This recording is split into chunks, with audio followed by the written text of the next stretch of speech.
In this video, we'll hear from our guest Indran as he briefly talks about his tough childhood experiences and how they have affected him.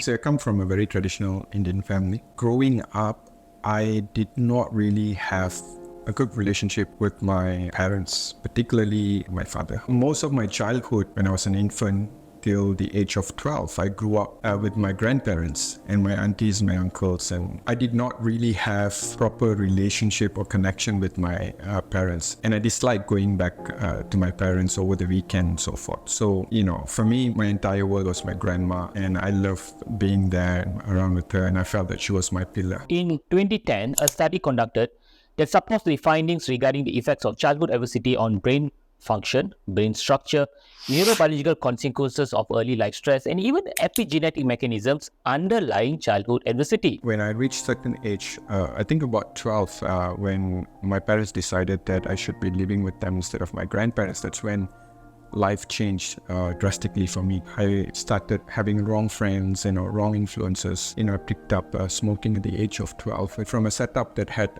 attention, and now I'm living with my parents. My parents are away for work all the time, so I spend most of the time alone, and I dislike being there. So it's always when they come back home, there's always some argument about financial or anything that and it affected me. All I wanted to do is spend as much time out instead of being home. It was a very lonely moment for me. My self-worth was down because I felt that I was not appreciated at home. I felt that I was a troublemaker at home because my dad used to use the word very frequently. I can't blame him for what has happened. He was just being himself. In a spiritual perspective, as a soul, I chose this life. But it was very challenging not having a good relationship with my father. The words that were hurled to me eventually became the belief system that is with me for a long time. How childhood challenges shaped him and how he found strength to overcome them. Inner awareness practices like mindfulness, meditation, or even self-reflection has benefits on neuroplasticity, especially in managing the negative effects of childhood trauma on the brain development itself. Here's how they contribute. 1. Self-awareness practices. These practices help people to understand how past experiences shape their behavior. 2. Emotional management. They teach individuals to handle emotions calmly, reducing stress. 3. Flexible thinking. By encouraging reflection, they help challenge and change thinking patterns. 4. Building resilience.